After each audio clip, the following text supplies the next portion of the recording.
Olá a todos, vamos para mais uma aula de análise e o objetivo dessa aula é falar de limites e desigualdades. Para fazer um limite ou um objetivo mais específico, nós vamos querer no final dessa aula demonstrar o famoso teorema do sanduíche. Então é uma aula para matar a nossa fome. Então, para chegar no teorema do sanduíche, nós vamos provar uma sequência de resultados. O primeiro desses resultados é esse teorema aqui. Seja P o limite da sequência xn, ou seja, quando n tende a infinito de xn, e Q um número real menor do que P. Então, para n suficientemente grande, Q é menor do que xn. E nós temos o resultado análogo se Q for maior do que P. Então vamos desenhar aqui primeiro para ter uma intuição do que está acontecendo.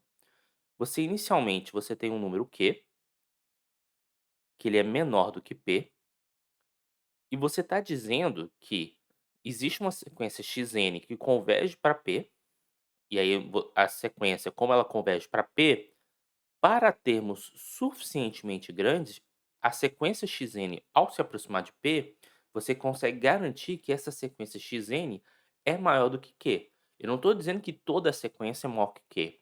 Eu estou dizendo que a partir de um determinado termo, todo mundo, a partir daquele termo, é maior do que Q. Então, para gerar isso, qual é a ideia da demonstração? É tentar construir um intervalo de tal modo a prender toda a sequência dentro desse intervalo. E se você prende toda a sequência xn dentro desse intervalo, você garante que ele vai ser maior do que Q. Mas para isso, eu tenho que analisar que distância é essa. E para calcular essa distância, basta você considerar o número p menos q. Então, para eu pegar essa distância formada pelo intervalo azul, uma ideia extremamente natural é você pegar essa distância e dividir por 2. Então, eu pego essa distância e divido por 2. Então, aquela coisa de dado um epsilon, eu já vou tomar o epsilon igual a essa distância dividido por 2.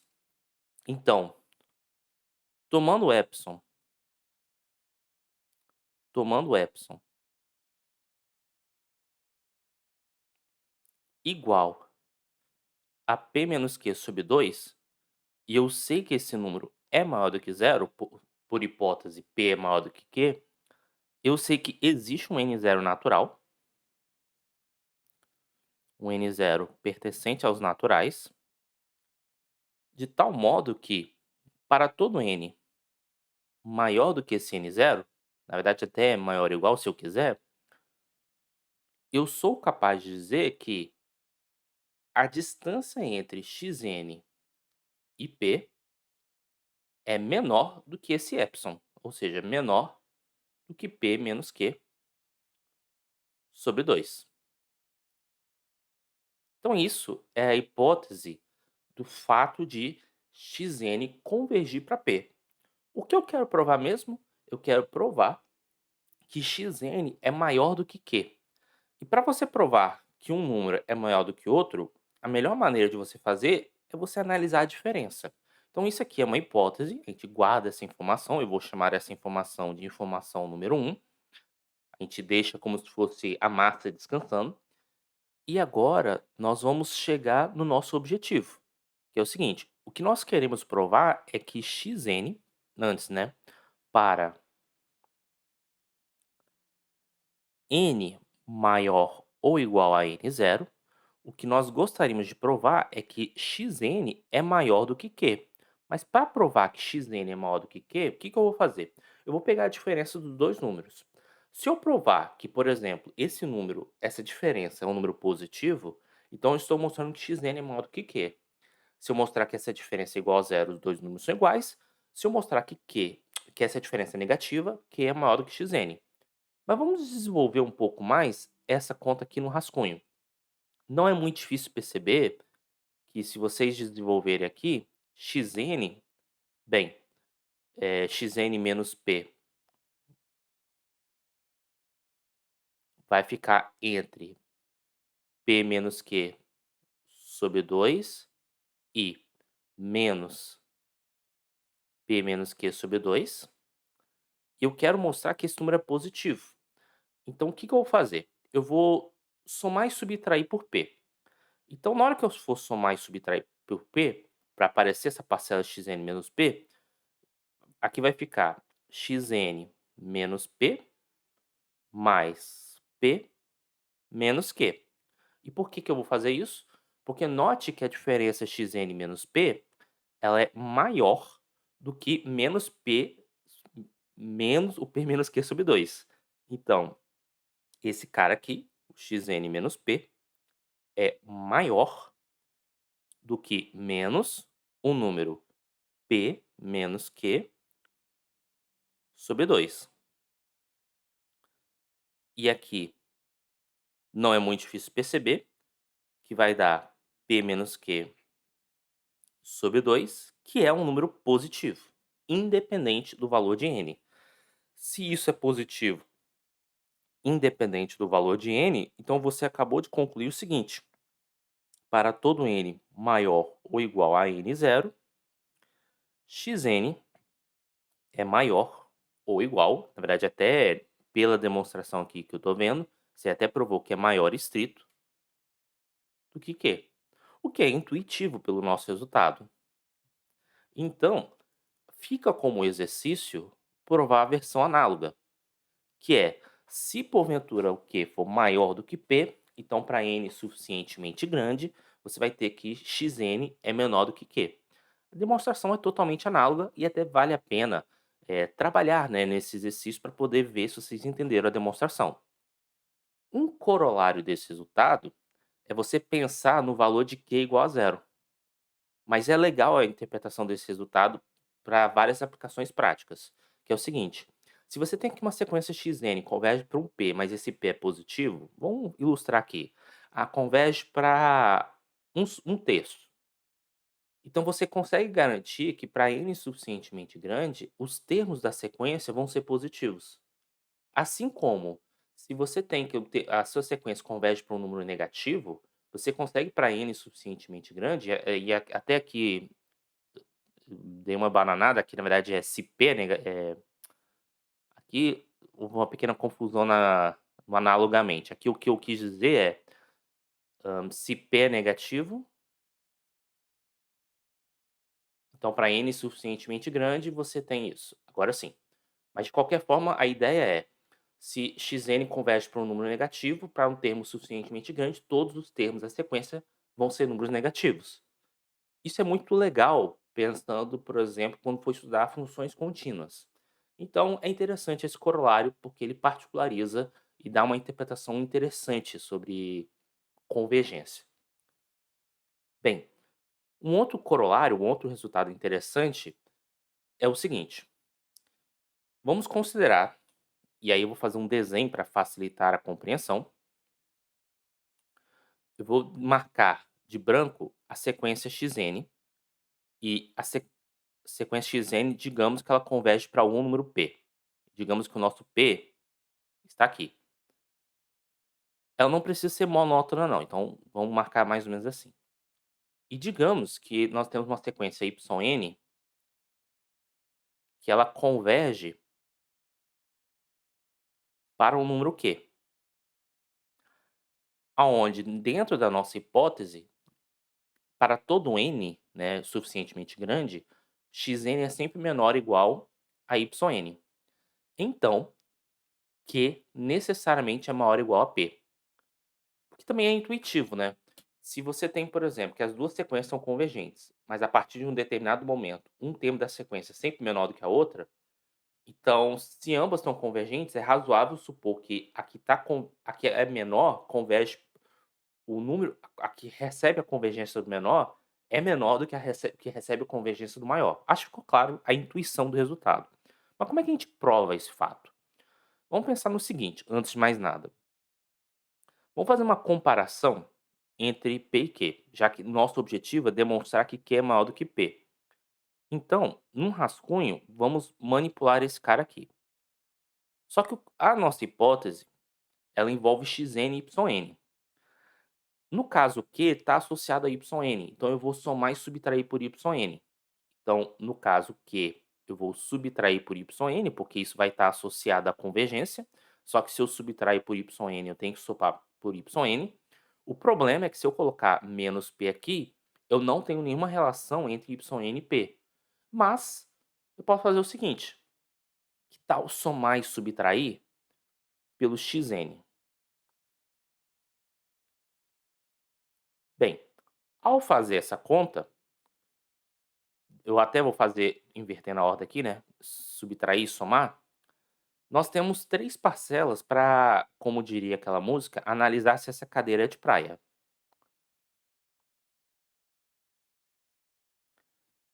Nós temos essas 3 parcelas aqui. Essa primeira parcela, a gente vai estudar a convergência do yn para Q. Essa terceira parcela, nós vamos estudar a convergência do xn para P. E essa parcela, nós vamos usar a hipótese que para n suficientemente grande, isso vai ser positivo. Então, já pensando para n suficientemente grande, então para n grande, vou colocar assim dessa maneira, já pensando nessa parcela positiva, eu consigo pensar que isso aqui é, na verdade, maior ou igual, né? Então isso vai ser maior ou igual a Q menos yn mais xn menos p. Lembrando que eu quero provar que esse número é positivo. Então vou guardar essa relação, vou chamar de estrela. Então, note que eu vou ter essa soma. Isso foi interessante nós manipularmos a tese para ver o que nós vamos fazer. Então nós vamos explorar agora a questão das convergências. Então vamos lá. Então, dado um epsilon positivo,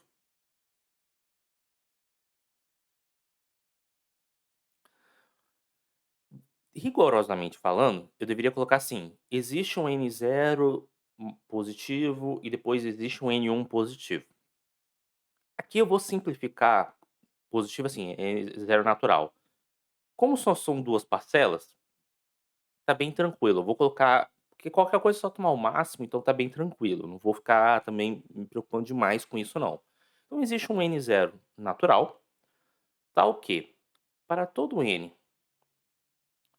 maior ou igual a n0, nós vamos ter duas coisas.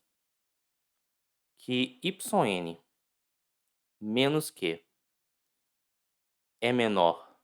Por enquanto eu vou colocar epsilon. E xn menos p menor do que epsilon. Mas acho que está claro para todo mundo que como eu vou usar um epsilon sobre 2, porque aí somando vai dar epsilon, o que eu faço? Coloco um epsilon sobre 2. Essa relação aqui, se vocês observarem direitinho, vai implicar que cada uma dessas parcelas perdem para epsilon sobre 2. Então, vamos fazer as manipulações com muito cuidado, né? Isso vai implicar da seguinte maneira, que yn menos q é maior do que menos epsilon sobre 2, menor do que epsilon sobre 2, e aqui mesma coisa, menos epsilon sobre 2, xn menos p, epsilon sobre 2. Tudo isso só para dizer o seguinte: se você, por exemplo, multiplicar, porque aqui está q menos yn, então se você multiplicar aqui por menos 1, então coloca aqui mais menos, a desigualdade é invertida, mas você ainda vai ter essa situação, que esse número aqui vai ser maior do que menos epsilon sobre 2. Então, retornando para a relação estrela, opa, retornando para a relação estrela, que é o que eu vou copiar aqui, Ctrl C, Ctrl V, o que acontece? Esse cara aqui é maior do que menos epsilon sobre 2. E esse cara aqui é maior do que menos epsilon sobre 2. Então, nós vamos poder concluir o seguinte, que o número q menos p é maior do que menos epsilon sobre 2 mais menos epsilon sobre 2, que é menos epsilon. Fazendo as manipulações matemáticas, só para ficar mais organizado, você vai ter que q mais epsilon é maior do que p para todo epsilon positivo. Até aí, espero que fique claro. Então, o número q mais p é maior do que p para todo epsilon positivo. O nosso objetivo, vamos observar aqui o teorema, é mostrar que q é maior ou igual a p. Como é que nós vamos chegar nessa conclusão? O que eu afirmo para vocês é que isso aqui já nos leva a concluir que q tem que ser maior ou igual a p. Por quê? Vamos pensar um pouco. Vamos imaginar que isso aqui não acontecesse. Vamos imaginar que o número q fosse menor do que p. Se isso fosse verdade, você seria capaz de exibir um epsilon de tal modo que q mais epsilon fosse um número menor do que p. Mas isso não é possível por essa relação azul, porque q mais p é sempre maior do que p para todo epsilon. Então, você nunca vai ter um cenário onde q é menor do que p. Logo, necessariamente, q é maior ou igual a p. Então, sempre quando você tem uma coisa mais epsilon maior do que outra coisa para todo epsilon positivo, você pode afirmar que isso é maior ou igual a isso. Portanto, deixa eu até dar um destaque em amarelo. Portanto, nós podemos concluir que o nosso número q é maior ou igual a p. Então, se vocês observarem o teorema que nós acabamos de demonstrar, ele está dizendo o seguinte: se você tem, por exemplo, que xn é menor ou igual a yn, e ambas as sequências convergem, você pode tacar o limite dos dois lados, que a desigualdade é preservada. É o que está sendo dito. Por quê? Porque o limite do xn é igual a p e o limite do yn é igual a q. Isso é o que nos dá a base para o teorema do sanduíche. O que diz o teorema do sanduíche? Você tem aqui o xn, que é menor ou igual a zn, que é menor ou igual a yn. Então, vamos supor que o limite do xn seja igual a m, o limite do yn seja igual a m,